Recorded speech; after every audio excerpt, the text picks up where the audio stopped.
Selamat hari Minggu, salam jumpa bersama saya Romo Dalsi dalam Renungan Katolik Hari Minggu Biasa ke-19. Kita mengawali renungan ini dalam doa pembuka.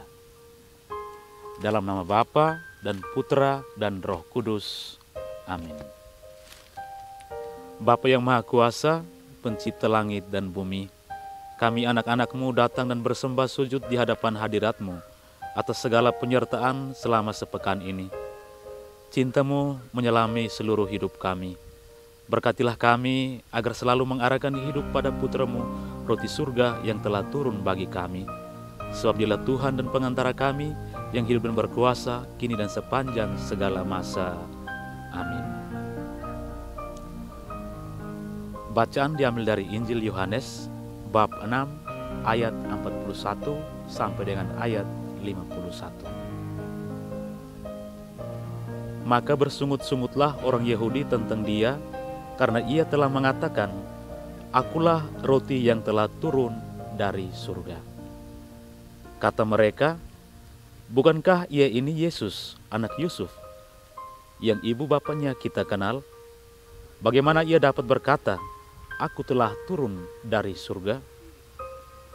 Jawab Yesus kepada mereka, "Jangan kamu bersungut-sungut. Tidak ada seorang pun yang dapat datang kepadaku, jikalau ia tidak ditarik oleh Bapa yang mengutus aku, dan ia akan kubangkitkan pada akhir zaman." Ada tertulis dalam kitab nabi-nabi, dan mereka semua akan diajar oleh Allah. Dan setiap orang yang telah mendengar dan menerima pengajaran dari Bapa, datang kepadaku. Hal itu tidak berarti bahwa ada orang yang telah melihat Bapa. Hanya Dia yang datang dari Allah, Dialah yang telah melihat Bapa. Aku berkata kepadamu, sesungguhnya barang siapa percaya, ia mempunyai hidup yang kekal. Akulah roti hidup. Nenek moyangmu telah makan mana di padang gurun dan mereka telah mati. Inilah roti yang turun dari surga. Barang siapa makan daripadanya, ia tidak akan mati. Akulah roti hidup yang telah turun dari surga. Jikalau orang makan dari roti ini, ia akan hidup selama-lamanya. Dan roti yang kuberikan itu ialah dagingku yang akan kuberikan untuk hidup dunia. Demikianlah sabda Tuhan. Bapak, Ibu, saudara-saudari, umat beriman yang terkasih dalam Kristus. Ada seorang siswa sekolah dasar. Pada saat sedang kegiatan sekami di gereja, dia berkata, "Romo, itu guru sangat jahat. Saya dimarahi saat terlambat ke sekolah." Lalu Romo itu berkata, "Itu nasihat yang baik untuk kamu, anakku, supaya jangan terlambat." Lalu anak itu mengatakan, "Bapak dan mama saya bilang, kebiasaan kita di sini jam karet, Romo. Jadi tidak apa-apa kalau kita terlambat." Lalu Romo itu menjawab, "Anakku, kalau kita hidup seperti jam karet, nanti kita hidup kacau karena tidak tertib." Itu kebiasaan yang tidak baik. Di saat yang lain, ketika Romo sedang duduk bersama orang muda Katolik, ada seorang pemuda bertanya, "Romo, ada sebuah paroki yang sudah melarang tarian erotis di pesta-pesta. Jadi apakah Romo setuju?" Lalu Romo itu menjawab, "Jika larangan itu baik dan benar, ikutilah larangan itu. Jika tidak, lakukan saja. Mungkin ada pertimbangan-pertimbangan positif dari kebijakan itu, dan kita perlu membangun kebiasaan-kebiasaan yang baik untuk kebersamaan kita yang lebih baik." Di suatu hari Minggu, ketika keluar misa, seorang bapak menghampiri Romo dan bertanya, "Romo, kenapa Romo melarang permainan judi di rumah duka saat orang meninggal? Kalau Romo sudah larang, pasti tidak ada yang jaga di rumah duka. Semua orang pasti pulang meninggalkan keluarga yang sedang berduka. Judi ini sudah ada sejak dahulu." Lalu Romo menjawab, "Sebuah kegiatan yang tidak urgen dan lebih banyak berdampak negatif pada kehidupan sosial perlu dihindari. Semua orang berjuang bekerja membanting tulang untuk mendapatkan uang. Masih ada hal yang lebih penting dalam penggunaan uang. Negara melarang perjudian, gereja melarang kebiasaan perjudian karena merusak mental setiap orang untuk bekerja. Ada banyak dampak negatif yang terselubung dalam perjudian. Kita perlu membuka pikiran kita dan berpikir keras untuk kemajuan umat ke depan. Bapak, Ibu, Saudara-saudari umat beriman yang terkasih dalam Kristus, inilah sungut-sungut yang sering terjadi dalam kehidupan kita. Sebuah perjuangan untuk menegakkan kebenaran dan kebaikan bersama selalu mendapatkan tantangannya, sebab menguji kita untuk tidak hidup dalam sebuah kesenangan atau hiburan semata. Orang-orang Yahudi bersungut-sungut kepada Yesus karena Yesus mengatakan, "Akulah roti yang telah turun dari surga." Hati dan pikiran orang-orang Yahudi masih terikat pada mana yang diterima nenek moyang mereka di padang gurun sebagai roti dari surga yang memberi kehidupan.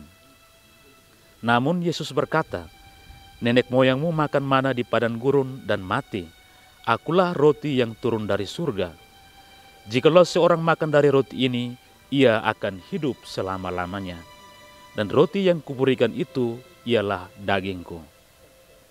Sabda Yesus ini adalah kebenaran hidup, kebenaran sejati. Namun sungut-sungut orang Yahudi dan keterikatan hati mereka pada masa lampau membuat mereka masih jauh dari keselamatan itu. Bapak, Ibu, Saudara-saudari umat Allah yang terkasih dalam Kristus, kita hidup di sebuah era globalisasi yang terbuka. Era ini membawa pengaruh yang signifikan bagi umat manusia. Manusia hidup dalam sebuah lingkungan baru, yakni lingkungan media sosial.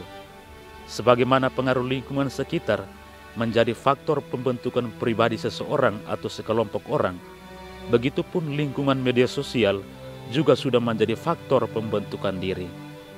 Pengaruh-pengaruh negatif bahkan sudah menusuk jantung iman kita jika tidak ada tanggapan yang matang dan kritis sebagai orang beriman. Kebenaran dan kebaikan bersama mendapat posisi pada titik relativisme. Kebenaran dan kebaikan sering dibalut dalam kesenangan dan hiburan semata. Yang menyenangkan dan menghibur, itulah yang dipertahankan. Kebiasaan-kebiasaan lama yang tidak baik dipertahankan, dan dampak media sosial yang tidak disaring dan dikritisi membawa gaya hidup baru yang tidak baik pula bagi kehidupan kita sebagai umat Allah. Oh, kita di sini sudah biasa jam karet. Oh, judi untuk jaga orang mati itu sudah dari dulu. Oh, ini dansa seperti sudah biasa, biar orang senang. Inilah sungut-sungut yang sering menantang kebaikan bersama untuk kemajuan kita. Terkadang pula ada modifikasi antara gaya hidup lama dan gaya hidup baru yang membuat kita jauh dari nilai-nilai Injil, jauh dari kebenaran itu. Sabda Yesus, "Akulah roti hidup yang turun dari surga," menunjukkan sebuah kebenaran sejati bahwa jika kita sungguh-sungguh taat dan percaya kepadanya, kita akan memperoleh hidup yang kekal. Taat dan percaya kepada Yesus tentunya terlaksana dalam kehidupan kita sehari-hari melalui perbuatan dan perkataan kita. Seluruh hidup kita, kebiasaan-kebiasaan kita harus memancarkan Kristus sebagai kebenaran sejati. Semoga. Amin.